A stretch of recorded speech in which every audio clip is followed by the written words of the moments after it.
Field का don हूं मैं। किस फील्ड का? इस कोचिंग इंडस्ट्री। खबर राजस्थान के कोटा से है। यहाँ एक बार फिर छात्र के सुसाइड करने से हड़कंप मच गया। 17 साल की कृति त्रिपाठी ने पत्र लिखकर सरकार से इन कोचिंग संस्थानों को बंद करने की अपील की है। कोटा से बड़ी खबर है, कोचिंग छात्र ने सुसाइड की है। कोटा में कई लोग कहते हैं कोटा माहौल देता है, माहौल देता है, माहौल देता है। कोटा माहौल खराब नहीं करता। तो कोटा एक ऐसा जगह जहां हर एक एस्पिरेंट जाना चाहता है। क्यों? क्या खास है इस जगह में? हर एस्पिरेंट को ऐसा लगता है, वो इस चीज़ से कहीं ना कहीं अट्रैक्ट होता है कि अगर मैं यहाँ पर पहुँच जाऊँ, मैं यहाँ पर चला जाऊँ तो मेरा एक टॉप रैंक आ जाएगा, मेरा सिलेक्शन फिक्स्ड है। और अगर दूसरे पॉइंट ऑफ व्यू से देखें तो यहाँ तकरीबन 1.5 से 2 लाख बच्चे हर साल आते हैं, जिनका fees on average 1.5 lakh per year होता है। तो इसका मतलब ये बोलना तो गलत नहीं होगा कि ये 4,500 करोड़ का मार्केट है। खैर, आज के इस वीडियो का टॉपिक ये नहीं है, बल्कि हम लोग जानेंगे कुछ ground level reality of Kota, और लास्ट में हम लोग डिस्कस करेंगे कि क्या आपको कोटा जाना चाहिए, और अगर आप जाते भी हो तो आपको वहाँ पर कैसे प्रिपरेशन करना है। So without wasting much time, let's skip to a video. तो ये कहानी शुरू होता है 1983 में, जब वीके बंसल नाम का एक इंजीनियर अपनी जॉब को छोड़कर बच्चों को ट्यूशन पढ़ाना अपने घर में शुरू कर देते हैं।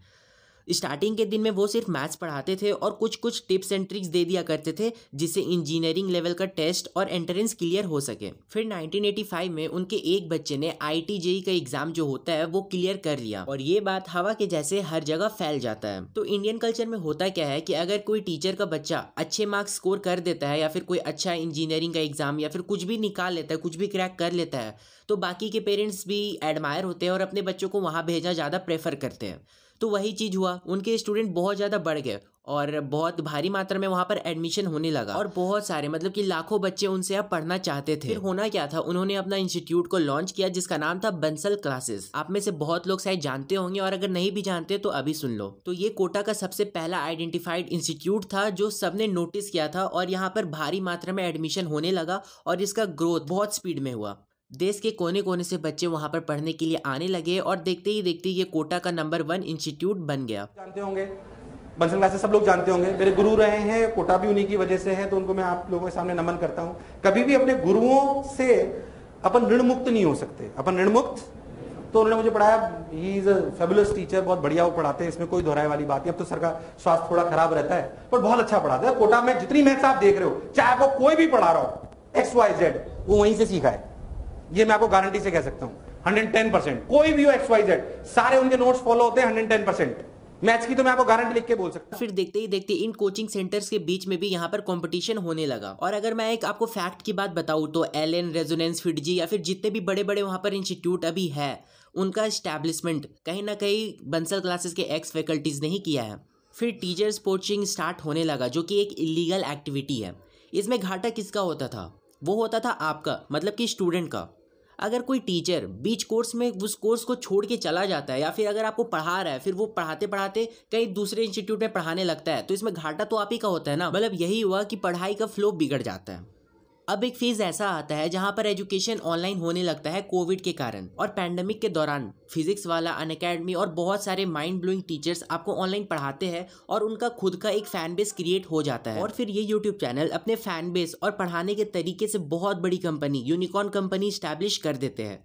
फिर कोरोना खत्म होता है और ये कंपनी भी ट्राई करती है ऑफलाइन सेंटर्स में आने का, मतलब कि ऑफलाइन ट्यूशन देने का, क्योंकि ऑनलाइन एक बहुत बड़ा एंट्रेंस एग्जाम का प्रिपरेशन के लिए और घंटों घंटों स्क्रीन में बैठना प्रैक्टिकली पॉसिबल नहीं हो पाता था। तो कोटा में जब इन्होंने स्टेप किया तो एक बहुत अच्छा कंपटीशन क्रिएट हो जाता है बाकी के इंस्टीट्यूट में और इनमें, और इन सब के बीच कहीं ना कहीं फायदा भी हमारा ही होता है। तो जब कॉम्पिटिशन बढ़ता है तो ये कोचिंग इंस्टीट्यूट और इनके टीचर अपना बेस्ट देने का ट्राई करते हैं खुद के इंस्टीट्यूट को प्रमोट करने के लिए, क्योंकि जब आप कोटा पहुंच जाओगे तो वहाँ पर बहुत बड़े बड़े होल्डिंग्स में आप जब बड़े बड़े कोचिंग इंस्टीट्यूट्स का नाम और उनके टॉपर को देखोगे तो उसका वैल्यू फिर आपको पता चलेगा, आपको भी वहीं एडमिशन लेने का मन करता है, मन करेगा। और अगर दूसरे फ़ायदा की बात करें तो वो आ जाएगा कहीं ना कहीं हमारा फीस। फिजिक्स वाला ने अपना जो कोर्स का फ़ी रखा है फॉर जेई प्रिपरेशन, वो डायरेक्ट हाफ रखा है या फिर हाफ से भी कम रखा है।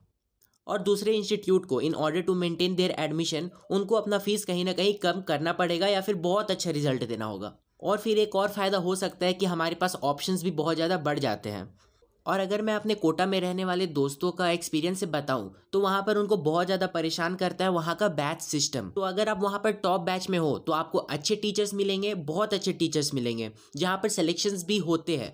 और अगर आप नीचे वाले बैच में हो तो वहां पर आपको नॉर्मल टीचर्स मिलेंगे जो आपको कहीं भी मिल जाएंगे, किसी भी स्टेट में मिल जाएंगे। और अगर हम बात करें सिलेक्शन का तो उन बैच में सिलेक्शन तो ना ही के बराबर होता है। And now the question comes, should you go Kota? क्या आपको कोटा जाना चाहिए? तो देखो इसका सिंपल सा आंसर है। मैं आपको ये नहीं बताऊंगा कि आपको हाँ जाना चाहिए या फिर ना नहीं जाना चाहिए। सबसे पहले अपने आप में झांको, आपको क्यों जाना है कोटा। और अगर आपका आंसर ये है जो आप अपने दिमाग में बैठा लिए हो कोटा फैक्ट्री या फिर दूसरे वेब सीरीज को देख के कि कोटा माहौल देता है, तो यार कोटा उससे भी अच्छे तरीके से माहौल खराब भी करता है। तो देख लो, अगर आपके लोकेलिटी में बहुत अच्छे इंस्टीट्यूट्स है जो उस चीज का तैयारी करवा रहे हैं, उस चीज के लिए पढ़ा रहे हैं, तो अपने मम्मी पापा के गाइडेंस में रह के भी आप एक बहुत अच्छा रैंक ला सकते हो। और अगर आपने अभी डिसाइड किया हुआ है कि आपको कोटा जाना है या फिर आप पहले से कोटा में हो, तो मेरी इस बात का ध्यान रखना कि आप अपने ट्यूशन में जितना कुछ बताया जा रहा है उसको अच्छे से पूरी तरह से फॉलो कर लो।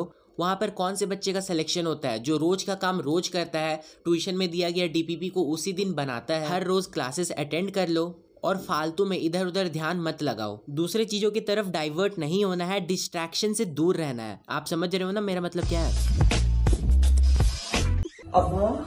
अब्बा नीट वास्ते आइलैंड बहुत जरूरी है अब्बा कोटा जाने दो अब्बा। क्या होगा ज्यादा से ज्यादा अब्बा? सिगरेट फूकने लगूंगा, सस्ते नशे करूंगा, सुसाइड, पर अब्बा खुश रहूंगा मैं अब्बा। डॉक्टर ना सही हकीम तो बन ही रहूंगा।